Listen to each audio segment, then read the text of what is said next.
So, Revelation 21. Revelation 21 is almost the joy bit of Revelation. John stands there and he says, "Then I saw a new heaven and a new earth, for the first heaven and the first earth have passed away, and there is no longer any sea." Why would he put that unless he's been sitting on an island separated from everybody by a bunch of sea for so long, he's just the first thing he's noticed is there's no more sea. I can get where I need to go. That's what he's talking about. It doesn't mean that there's no oceans. What it means is there's no separation. Separation in life or separation in death. There is no more separation. And that is the metaphor that's being used. And that's why I talk about metaphors here.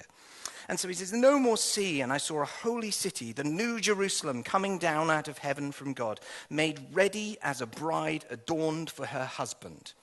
There is the "you are the husband and the city is the bride" illustration. But it gives you this kind of idea that the bride is the one that's prepared. The old picture of marriage was the bride the one that spends most of their time being prepared, and the groom is kind of like an afterthought. And it's not like that these days, is it?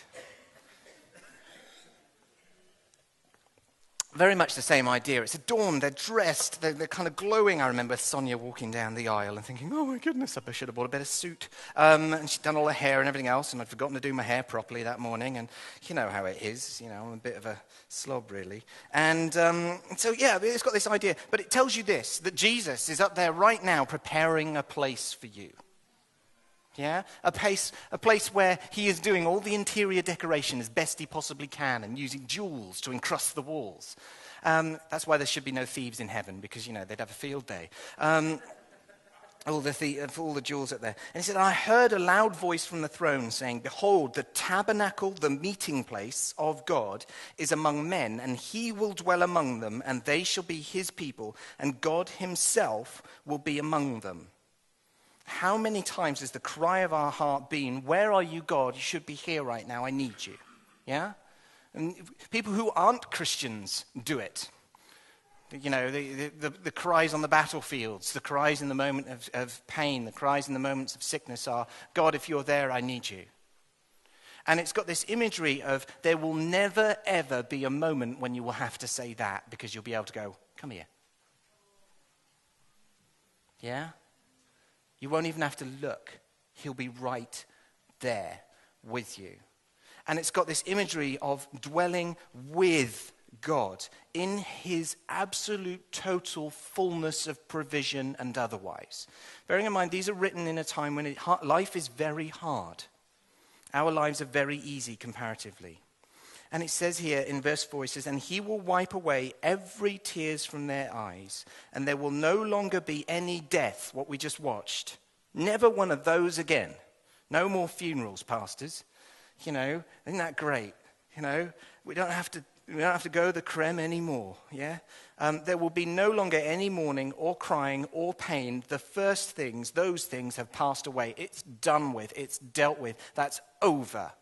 Life starts from here. It's a book that has a beginning, a middle, and a beginning. It's not the end. Okay, we come to the end of the Bible, but the end of the Bible is a beginning. Yeah? And so, and he sits on the throne and said, "Behold, I am making all things new." And he said, "Write, for these words are faithful and true." And he said to me, "It is done. I am the Alpha and the Omega, the beginning and the end. I will give to the one who thirsts from the spring of the water of life without cost." I was walking past the bins the other day, and I saw a few people rummaging in the bins, trying to find the best stuff that they could find. Maybe some food, something to wear, some clothes, something, rummaging through. Then I went home, and I sat down in front of the television, and I'm looking through the bins of the television, trying to find something that's good, something that's nourishing, something that's wholesome.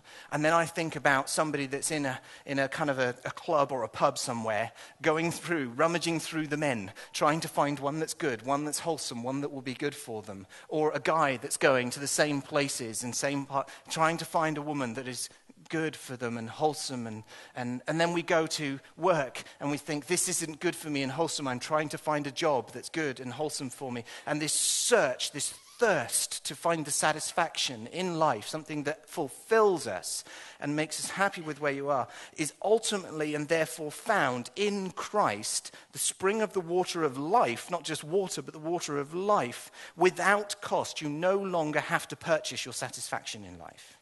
You no longer have to go and find it. You've found it. It's right in front of you and it's free forever. Eternal satisfaction. And it says, he who overcomes will inherit these things, and I will be his God, and he will be my son. Not only, therefore, do you have a place, but you have an adoption into the family. Yeah, there is an identity which is belonging to you. You are part of the family now. The way they viewed family was the family name was the seal over your life. It was what made you who you were. It was what others saw you as well. And so this idea that you have sometimes where you have to make sure that others see you in the right way. And a lot of us live our lives trying to make sure that we are appearing like we are okay to others. And we try and strive to make sure that others understand where we're coming from. And we try to make sure that somebody knows what I'm thinking and feeling and otherwise. And we're trying to make sure that everybody else gets me. Yeah? The name over you, the adoption, the seal over you means everybody will know who you are by who he is. Yeah? And it gets this idea that we will know one another because we will know him. And so you'll be walking down the street and, hi Bob, hi John, hi James. And you'll know these people. And there is this family, friendship, connection. You ever been to some of those communities and people say hi and they connect with you very easily and very quickly? Isn't it really nice? You sit down, you're having a cup of tea, and somebody comes up to you and says, hello, I've never met you before. And they come and sit down, they're really nice. And you have this long conversation. I had a conversation while I was at the conference once. We all went out for a meal, and I'm sitting next to these two elderly couples, and I start chatting away, and they're lovely. And we were all just chatting. We had about 2 hours worth of conversation. Never met them since, pray for them, but they were lovely. And it's the equivalent of that would be what it's like. You will have your friends, your family, and the people that have found Christ with you. They will no longer be separated. You will no longer be separated from your mum.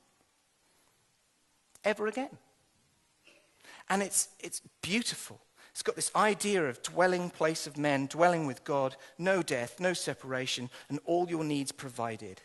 And in the interest of brevity, I'm going to run through it very quickly.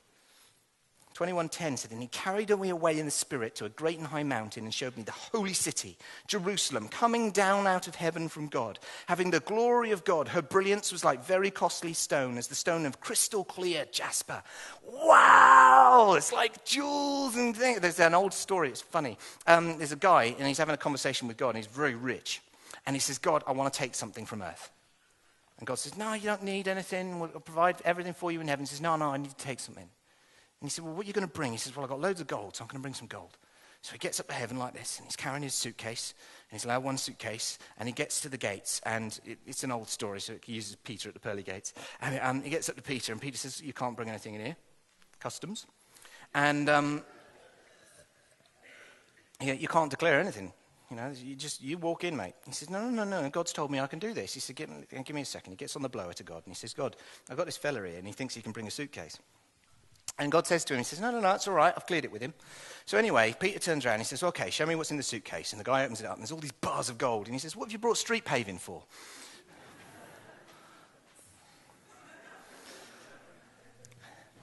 Heaven, riches are ordinary. In other words, it's not the treasure, it's what you walk on. Yeah? The treasure of heaven is the people that are there, not the riches.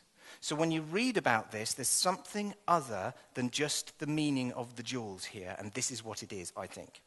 If you read further down, it says, in verse 23, it says, the city has no need for sun or moon to shine onto it, for the glory of God has illuminated it, and its lamp is the Lamb. The nations will walk by its light, and the kings of the earth will bring their glory into it. God is the light in heaven. All right? Now, if you were to design something that played with light, what would you design? You would design something that played with the colors, that was see-through, that reflected surfaces, that caused prisms to kind of shine beams and everything else. The entire city is built around a dance of light. That the light of God would be reflected, shown, transparent, running through, beaming off, splitting into various colors, that it would just be a dance and a play of light. If you ask architects about how they build their buildings, a lot of them will want to design a building around the shadows, the lights, the kind of beams that come through and everything else, and they design it around that. The play of light is remarkable in this. And so the idea that the whole thing is built around light tells you that it's built around the light of the world, Christ. It's built for Christ, to shine the light. You also read that the 12 pillar foundation stones of the city had the names of the apostles. Again, the followers of Christ. We have the gates having the names of the tribes of Israel. Again, those that brought forth Christ. The whole city is built around Christ and you being in it.